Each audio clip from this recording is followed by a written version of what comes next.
Merci de prendre le rendez-vous de l'actualité sur Eden TV. Mesdames et messieurs, bonjour et bienvenue. Au sommaire, le congrès extraordinaire du parti Union démocratique pour un Bénin nouveau UDBN est prévu pour le samedi 16. Les objectifs de cette assise à suivre dans ce journal. Emprunter les détours qu'impose le démarrage des travaux de construction de l'échangeur de Védocor relève d'un parcours de combattants pour prioritairement les usagers en partance de Cotonou pour Calavi, deux communes distinctes du Bénin. Vous aviserez dans un court instant. Et puis, hors de nos frontières, troisième jour d'élection présidentielle en Égypte. Les résultats sont attendus pour le 18 décembre. Enfin, les travaux de...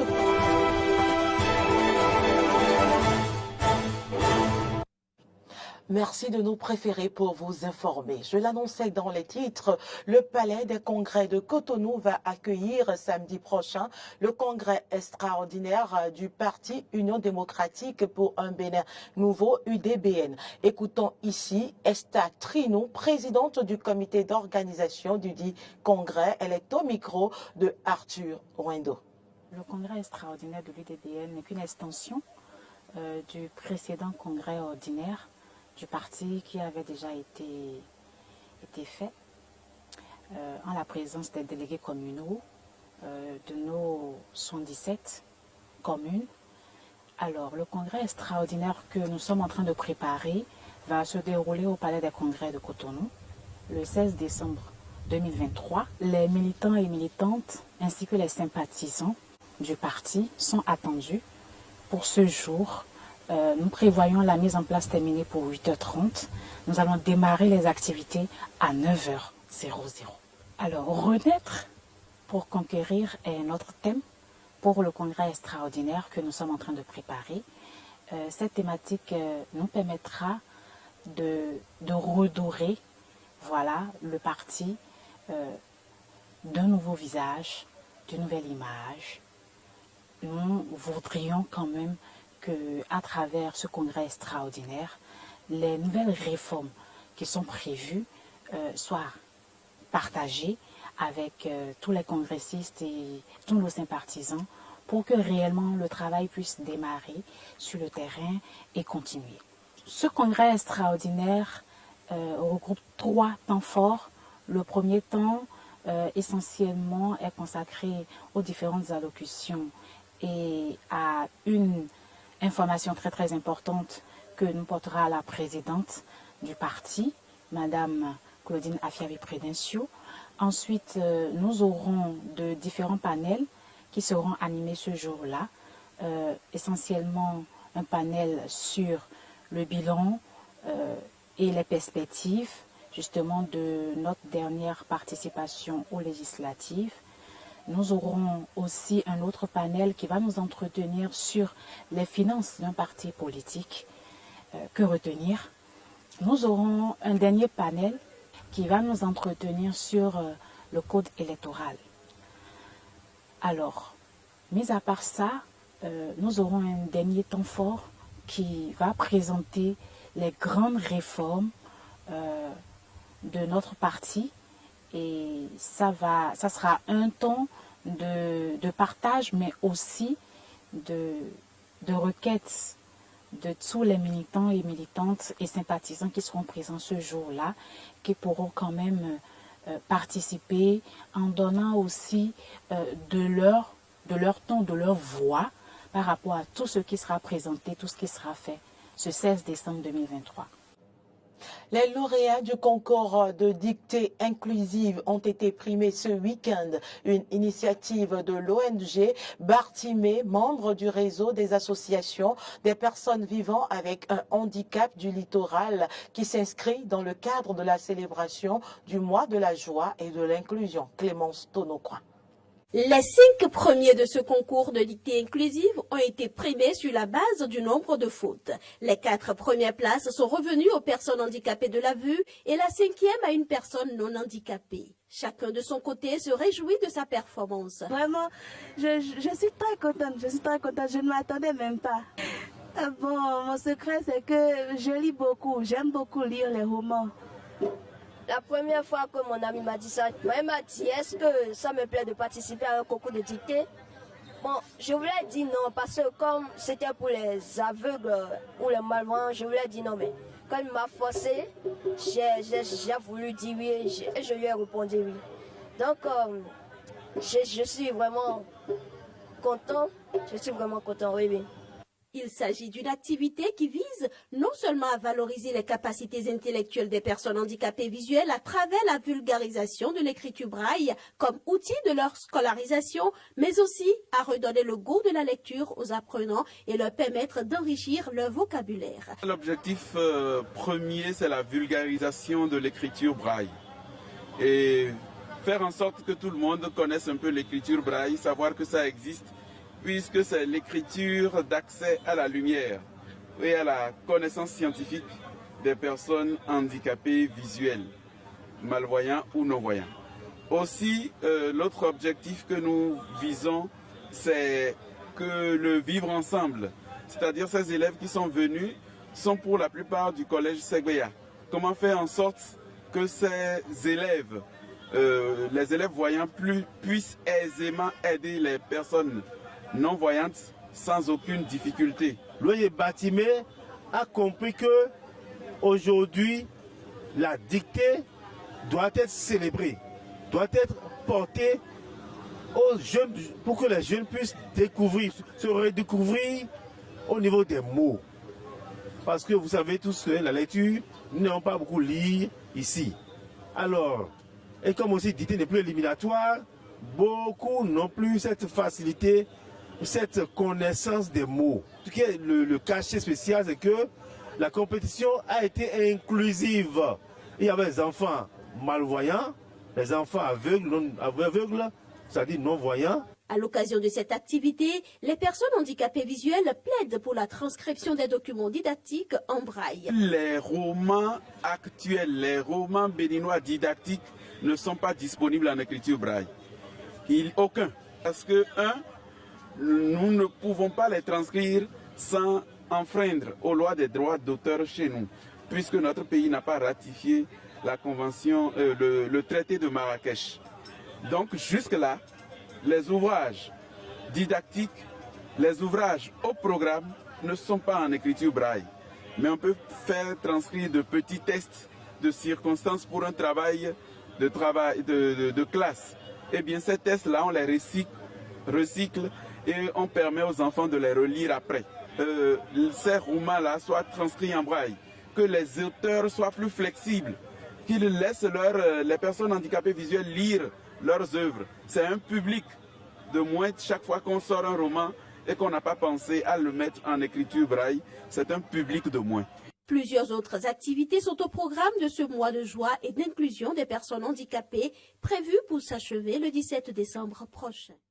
Le déplacement des réseaux d'électricité, d'eau et de télécommunications actuellement en cours au carrefour Vedoko s'inscrit dans le cadre du démarrage des travaux de construction de l'échangeur de Vedoko, une situation qui crée d'énormes désagréments aux usagers et riverains. On en parle dans ce reportage. Enfin, les travaux de construction de l'échangeur de Vedoko prennent corps. Depuis plusieurs semaines, les usagers de ce tronçon en partance pour Calavi ou Cotonou sont obligés d'arpenter les voies de contournement pour atteindre leur destination. Malgré le retard accusé dans la réalisation de l'ouvrage, l'échangeur de Vedoko viendra mettre un terme au cas d'accident et bouchons en rendant plus fluide la circulation. Au vu des avantages liés à la concrétisation de cette infrastructure, les populations n'ont pas d'autre choix que de se résigner. Les déviations nous créent vraiment des difficultés. Toute la circulation est concentrée dans Vedoko. C'est pour cela que certains passent par Fifadi. Mais là encore, tout est coincé. Mais nous ne pouvons rien parce que bientôt nous aurons de répit et la circulation sera fluide. Donc, moi je pense que ces travaux vont grandir le pays. La fermeture de la voie principale rend la circulation dangereuse, mais nous ne pouvons rien à cela parce que c'est pour notre bien. Nous n'avons qu'à patienter puisque c'est pour réduire les embouteillages que l'échangeur est en train d'être construit.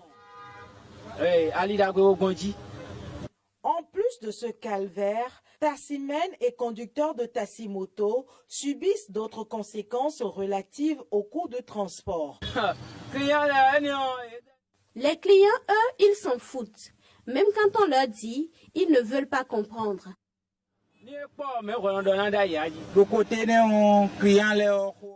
De ce côté, c'est compliqué avec les clients. Personne n'accepte de voir qu'il y a plus d'embouteillages au point d'accepter de payer une majoration de 50 ou 100 francs. Les riverains ne sont pas épargnés des conséquences de ces travaux de construction. Ils subissent en l'occurrence les affres de la poussière. Ici, au grand rond-point de Védokor qu'ils ont cassé, il y a beaucoup de poussière. Quand un véhicule passe, nous n'arrivons pas à respirer. Toutes les nourritures exposées au bord de la voie sont poussiéreuses. On ne peut plus acheter à manger au bord de la voie. Nous demandons à ceux qui font les travaux d'arroser la voie de temps en temps. Le déplacement des réseaux d'électricité, d'eau et de télécommunications actuellement en cours dans le cadre de la construction de l'échangeur de Védokor est prévu pour se dérouler en 3 phases. Il connaîtra son épilogue le jeudi 8 février 2024. Comme quoi, ce n'est que le début du calvaire. Actualité en dehors du Bénin, en Égypte, les élections présidentielles battent leur plein depuis le 10 décembre. Les électeurs égyptiens se rendent dans leur bureau de vote afin de choisir entre Abdel Fattah al-Sisi au pouvoir depuis 2014 et 3 autres candidats. Le scrutin prend fin aujourd'hui et les résultats devraient être annoncés le 18. En cas de victoire, le candidat à sa propre succession se verrait confier un mandat de 6 ans au cours duquel priorité immédiate serait de maîtriser l'inflammation record et d'empêcher les retombées du conflit entre Israël et le Hamas, sauf effet de surprise. On écoute Hichem Lemissi, l'analyste géopolitique reçu par nos confrères de RT. Non, on ne peut pas considérer qu'une surprise soit possible dans le sens où parmi les 4 candidats qui se sont présentés donc face au président égyptien, M. El-Sisi, les candidats ne sont pas réellement connus et on ne peut pas considérer qu'ils soient crédibles. Ce qu'il faut regarder, c'est que l'opposition traditionnelle en Égypte, c'était surtout une opposition islamiste qui a été largement combattue en fait depuis la prise de pouvoir de M. El-Sisi depuis 2013. Du coup, il y a une espèce de vide politique qui s'est constitué. Alors certes, il y avait 2 candidats, l'un libéral qui s'appelle Hicham Qassem, qui souhaitait se présenter dans une espèce de coalition qui était soutenue par un certain nombre de partis, groupes intellectuels égyptiens qui étaient inscrits un petit peu sur la base d'une critique économique de la politique du président égyptien. Mais il n'a pas pu se présenter puisqu'il a été mis en prison, poursuivi pour diffamation. Il y avait aussi un autre candidat qui était relativement populaire sur les réseaux sociaux, un ancien député, c'était M. El-Tantawi, qui était relativement jeune en plus, qui avait réussi à acquérir une certaine notoriété en Égypte. Il n'a pas pu se présenter parce qu'il n'a pas pu avoir assez de signatures de députés, puisqu'il faut un certain nombre de députés signataires et de signatures parmi la population. Et il est lui aussi maintenant poursuivi pour falsification de documents destinés justement à la campagne électorale. Donc du coup, il n'y a pas vraiment de surprise sur l'issue de l'élection, d'autant plus qu'il faut prendre en considération qu'en dehors de la dimension dure ou autoritaire du pouvoir, il y a une base sociale qui soutient M. El-Sisi, et c'est lié notamment au fait qu'il a engagé un certain nombre de grands projets pour l'Égypte et qu'il inscrit en fait sa politique dans une logique un petit peu patriotique, nationale, qui plaît à un bon nombre d'Égyptiens. En République démocratique du Congo, dans la région du Nord Kivu, longtemps considéré comme abandonné à son propre sort, le retrait de la force est-africaine se poursuit. Les détails. Le retrait de la force est-africaine déployée dans l'est de la RDC, après le non-renouvellement de sa mission par Kinshasa, qu'il a jugé inefficace, s'est poursuivi ce dimanche avec le départ de près d'1 millier de soldats étrangers. Près de 250 soldats sud-soudanais et 300 soldats kenyans de cette force de la communauté des États d'Afrique de l'Est, dont le mandat s'achevait le 8 décembre, avaient déjà quitté Goma, la capitale provinciale du Nord Kivu. Voici le communiqué officialisant le départ des troupes. Vendredi 8 décembre 2023, les chefs d'état-major et des forces de défense de la communauté d'Afrique de l'Est ont convoqué une réunion extraordinaire à Arusha, en République unie de la Tanzanie, le mercredi 6 décembre 2023, pour aborder les modalités de sortie des forces régionales des communautés de l'Afrique de l'Est suite à la décision de la République démocratique du Congo de ne pas prolonger le mandat actuel qui expire aujourd'hui le 8 décembre 2023. La réunion des chefs des forces de défense a confirmé la décision et a recommandé au ministre de la Défense de la communauté de l'Afrique de l'Est que la force régionale cesse officiellement ses opérations dans l'Est de la RDC avec effet au 8 décembre 2023. En outre, les pays contributeurs de troupes doivent commencer le retrait de leurs forces de l'Est de la RDC conformément au plan de sortie adopté, notamment le Kenya, qui a déjà retiré 300 soldats et le Soudan du Sud devrait retirer 287 soldats d'ici à la fin de la journée de ce vendredi. Pourtant, si les soldats de la force est-africaine semblent définitivement quitter la région, les violences s'accentuent fortement. Après l'annonce du mouvement M23 de vouloir reprendre toutes les positions auparavant occupées par les forces régionales, des troupes rebelles se sont emparées jeudi d'une nouvelle ville de l'Est du Congo. Des habitants de la ville de Mushaki ont déclaré à l'agence de presse AP que des militants du M23 avaient pénétré dans la ville et occupé des avant-postes militaires clés après de violents affrontements avec l'armée. Le Bureau des Nations Unies pour la coordination des affaires humanitaires s'est déclaré ce vendredi très préoccupé par l'escalade des hostilités qui a entraîné le déplacement de centaines de milliers de personnes dans le Nord Kivu et a lancé un appel d'urgence d'ordre financier. Le manque de financement pour la réponse humanitaire en RDC reste un défi crucial. À ce jour, l'appel de 2,25 milliards de dollars américains, destiné à atteindre 10 millions de personnes en RDC, est financé à un mois de 40%, soit 861 millions de dollars. Cette nouvelle série de combats survient alors que ce pays de 100 millions d'habitants se prépare pour les élections présidentielles ce 20 décembre. Il a d'ailleurs été décidé que les élections n'auront pas lieu dans les zones ravagées par la violence et les déplacements des populations civiles. L'un des nombreux problèmes soulevés par les observateurs, remettant en question la capacité du pays à organiser des élections justes et libres. Décision surprenante à 10 jours du scrutin, l'actuel président et candidat à sa propre succession, Félix Tshisekedi, s'est rendu pour la promotion de sa campagne dans la ville de Goma, au Nord Kivu. Bien évidemment, le discours du leader congolais a tourné autour de la situation humanitaire désastreuse dans la région et de la responsabilité du mouvement M23 qu'il promet de faire disparaître du pays. J'ai besoin de vos voix pour qu'on continue le combat de libération de notre pays.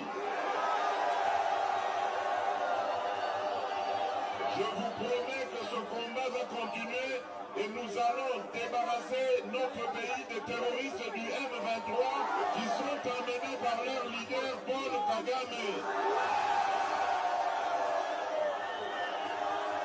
Nous allons mettre fin à leur règne barbare, au terrorisme qui a endeuillé le peuple congolais pendant des dizaines d'années. La situation au Nord Kivu reste extrêmement préoccupante et le sera probablement désormais encore plus avec le retrait des forces de défense de la communauté d'Afrique de l'Est. Avec les élections présidentielles, tous les candidats promettent d'en finir définitivement avec cette crise qui dure depuis plus d'une décennie. Mais pour l'heure, il n'est pas clair si cet objectif est réellement réalisable avec les moyens mis en place et avec le manque d'organisation de l'armée congolaise. Ce sera tout pour cette édition. Merci de nous avoir suivis. Les informations se poursuivent sur nos différentes plateformes Facebook, YouTube, Twitter et sur notre application Eden TV Diaspora FM. Portez-vous bien.